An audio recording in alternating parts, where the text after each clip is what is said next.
शंकर के शिवलिंग को बनाने के लिए मिट्टी कहाँ की होना चाहिए, किस जगह पर बनाना चाहिए, मिट्टी में कैसा जल मिलाना चाहिए।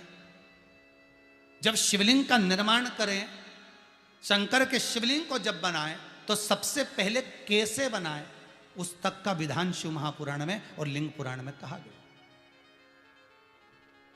महाराज कहा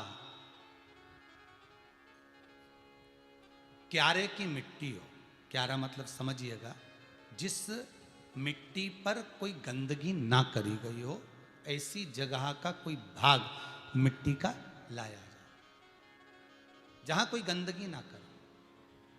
शिव महापुराण की कथा कहती है। देखो, पिछले वर्ष के लॉकडाउन से लेकर अभी तक की जो कथाएं आप लोग सुने हैं, उसमें शिवलिंग मट्टी का किस तरह से बनाया जाए और कैसी मट्टी हो और उसमें पानी कैसा मिलाया जाए, कैसा शिवलिंग तैयार करा जाए, उसका विधान वर्णन नहीं कर पाए, परंतु आज कथा निकली है तो उसको सुन लो।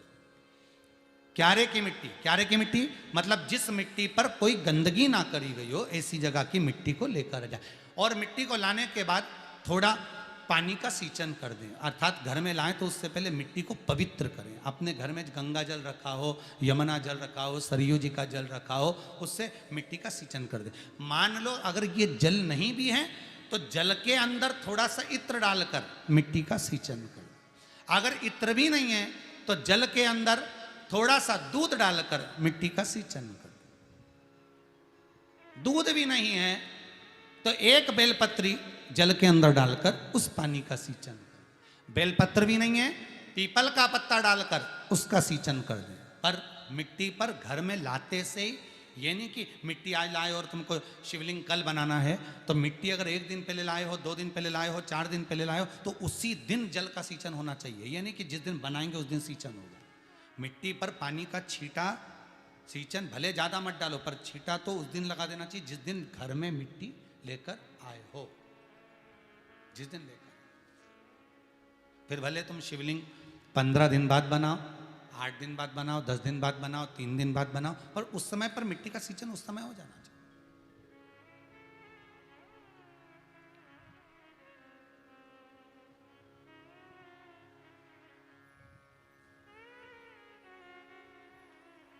फिर कहा जिस दिन शिवलिंग का निर्माण करो उस दिन प्रातः में अगर आप शिवलिंग बना रहे हैं तो ब्रह्म मुहूर्त में मिट्टी को गला दो।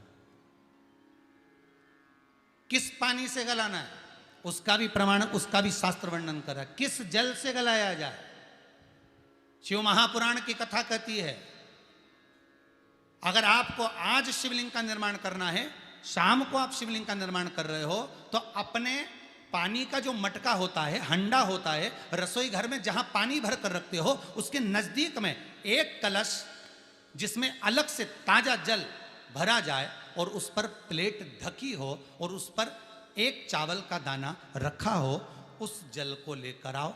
थोड़ी देर रखा रहे, आधा घंटा, 2 घंटा, 3 घंटा, 15 मिनट, 20 मिनट, पर वो पानी वहां रखा होना चाहिए। रसोई घर में अन्नपूर्णा का निवास होता है, परिंदे के पास पितरों का निवास होता है। अन्नपूर्णा, पित्र सब रसोई घर के भीतर विराजमान होते हैं। शास्त्र कहता है 33 कोटि देवता एक समय के लिए, एक क्षण के लिए हमारे रसोई घर में प्रवेश करते हैं। इसलिए रसोई घर को तुम पूरे घर को स्वच्छ रखो ना रखो, पूरे घर को तुम साफ रखो ना रखो, पर रसोई घर एकदम क्लीन होना चाहिए, साफ होना चाहिए, स्वच्छ होना चाहिए। आज के ज़माने में तो खैर गया, पर पहले जब मट्टी के चूल्हे होते थे, जब चूल्हा बंद होता था तो उसको गीला कर कर, गोबर को या पानी में उसको गीला कर कर, एक कपड़े को गीला कर कर पूरे चौके को, रसोई घर को पोंछा जाता था। मिट्टी का होता था वो, तो भी उसको पोता लगाते थे, पोंछते थे।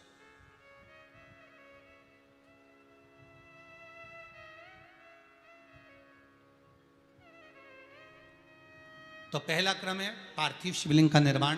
सावन के महीने में अगर आप शिवलिंग बनाते हैं, सोमवार को शिवलिंग बनाते हैं, तो नियम ध्यान रखिएगा महाराज, लिंग पुराण से है ये, इसका नियम ध्यान रखिए। क्या करना है, मिट्टी को लाना है, जल का छींटा देना, छींटा जरूर देना, घर में लेकर आए और जल का छींटा होना जरूरी है। 2 दिन तक 3 दिन तक मिट्टी रखी हुई है, और उसके बाद अगर आपने पानी का छींटा नहीं दिया है और आपने डायरेक्ट मिट्टी को गला दिया और उसके बाद बनाया, तो उसका कोई प्रमाण नहीं। जल का छींटा अवश्य।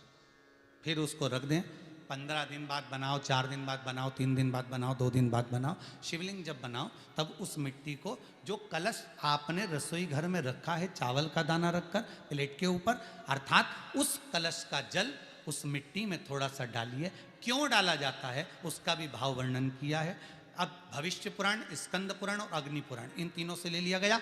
वर्णन किया गया, जब उस कलश का जल हम डालते हैं तो उस कलश में पितरों का भाव आ जाता है, अन्नपूर्णा का भाव आ जाता है, घर में लक्ष्मी का भाव आ जाता है, संपदा का भाव आ जाता है।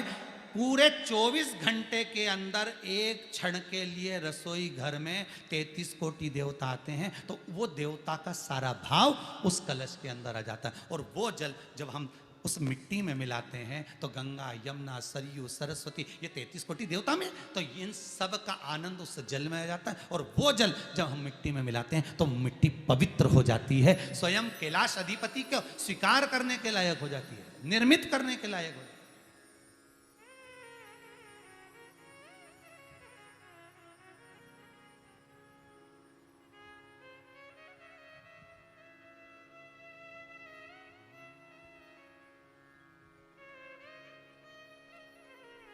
शिवलिंग का निर्माण। अब शिवलिंग का निर्माण कैसे करना? मिट्टी में गला दिया पानी में। सबसे पहले शिवलिंग बनाने से पहले पात्र को, पात्र जो होता है उसके नीचे एक बेलपत्र रखी जाती है। क्या रखना है? एक बेलपत्र। शंकर को झेलने के लिए कोई साधारण नहीं है पात्र जिस पे झेला जाए। स्वयं गंगा शिव की जटा में, और आप शंकर के शिवलिंग का निर्माण कर रहे हो, कोई साधारण नहीं हो सकता। स्वयं आप विदेश्वर संहिता के अंतर्गत पढ़े कि ब्रह्मा और विष्णु, ब्रह्मा ऊपर जा रहे हैं, भगवान विष्णु नीचे जा रहे हैं, तो पता नहीं कर पा रहे कि यहां चरण कहां पर और शीश कहां पर है, उसको जान ही नहीं पा रहे।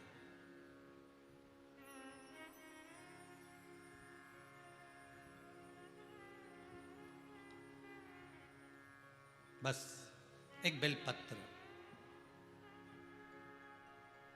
साधारण भाव में बेलपत्र भी सीधा भाग, और इस बेलपत्र की जो डंडी है वो उत्तर दिशा में रखना है थाली के अंतर्गत। जब आप शिवलिंग का निर्माण करें, उत्तर, इसके ऊपर जो गलाई हुई मिट्टी है वो डाल दीजिए, और डालने के बाद सबसे पहले शिवलिंग का स्वरूप बनाना है। सबसे पहले नीचे की जलाधारी नहीं बनाना, क्या बनाना है?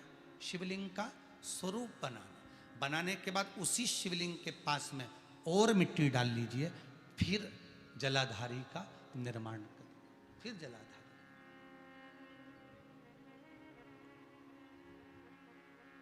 शिवलिंग जलाधारी निर्मित हो गई।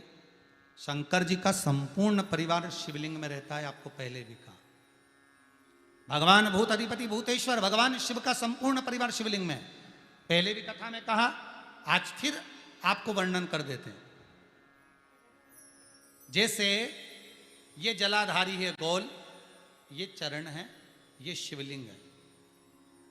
ये जो गोल भाग है जहां पर भगवान शंकर का शिवलिंग रखा है, ये पार्वती जी का हस्त कमल है।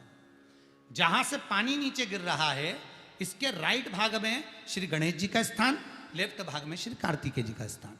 बीच में जो एक मोटी सी लाइन होती है जलाधारी में, वो पार्वती जी के सुंदर पुत्री अशोक सुंदरी का स्थान।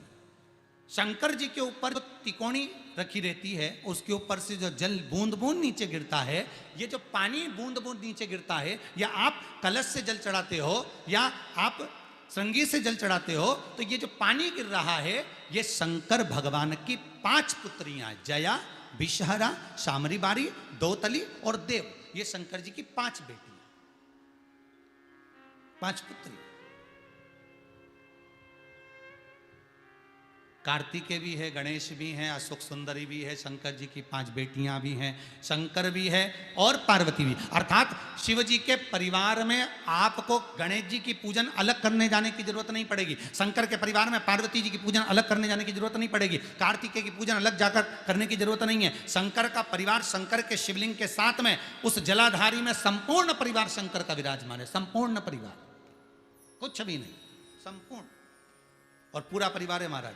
फिर वही बात आई, ध्यान दीजिएगा, जिस व्यक्ति को नींद ना आवे, रात्रि को सोते समय टेबलेट खाने की जरूरत नहीं, शंकर भगवान की 5 पुत्रियों का नाम लीजिए। जया, हाथ में जल लो, पलंग पर बैठो, जल हाथ में लिया, जया आचमन कर लो, विषहरा आचमन कर लो, शामली बारी आचमन कर लो, दौतली आचमन कर लो और देव आचमन कर लो। ये शंकर की जो 5 पुत्रियां हैं, ये ऐसी पुत्रियां हैं जो निंद्रा देवी को लेकर आती हैं और हमें विश्राम का आनंद सुख प्रदान करती हैं, हमारे नयनों पर विराजमान रहती।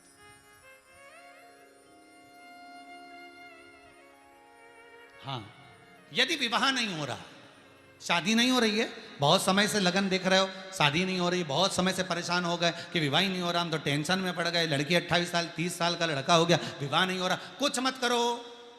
अष्टमी तिथि आए तो अशोक सुंदरी वाली जो जगह है वहां पर हल्दी की 7 बिंदियां लगा दो, लड़का लड़की का हाथ उस बिंदी पर रखवा दो, उसका नाम गोत्र बोलो, उसी हल्दी में उसके हाथ पीले करवा दो और पीपल के पेड़ पर उस हाथ के 5 छापे पड़वा दो, 3 महीने में विवाह पक्का हो जाता है महाराज। उसका इतना, अशोक सुंदरी के उस हल्दी का इतना प्रमाण,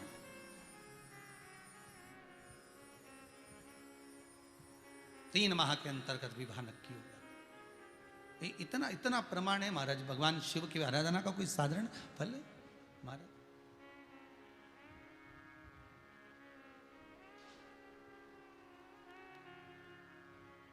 निर्मित करा शिवलिंग। एक बार सब जितने भी टीवी पर बैठे हैं, सम्मुख में कथा सुन रहे हैं, फेसबुक यूट्यूब पर सुन रहे हैं, एक बार साथ में समझें वापिस निर्माण को, शिवलिंग के निर्माण को। मिट्टी लाए, स्वच्छ जगह की, जल का छींटा दिया, रखा।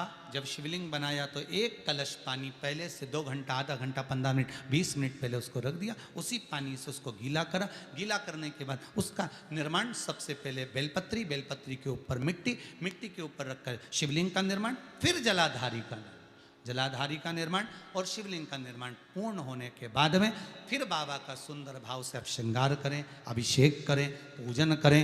और एक बात याद रखना, पार्थिव शिवलिंग का अगर निर्माण करा है तो आपको वो पार्थिव शिवलिंग को रात्रि होने से पहले विसर्जन होना जरूरी है। हाँ, अगर कोई भी शिवरात्रि का दिन है तो फिर आप पूरी रात रख सकते हो, हरतालिका तीज का दिन है पूरी रात रख सकते हो, बड़ी तीज है, छोटी तीज है, आप शिवलिंग बनाए हो तो आप पूरी रात रख सकते हो, विशेष कोई उत्सव है, श्रावण का महीना है, पूरी रात रख सकते हो। पर बाकी के समय अगर आप शिवलिंग का निर्माण करें तो उसको सूर्यास्त होने के पहले आप उसको नदी में, जल में, जलाशय में विसर्जन करें।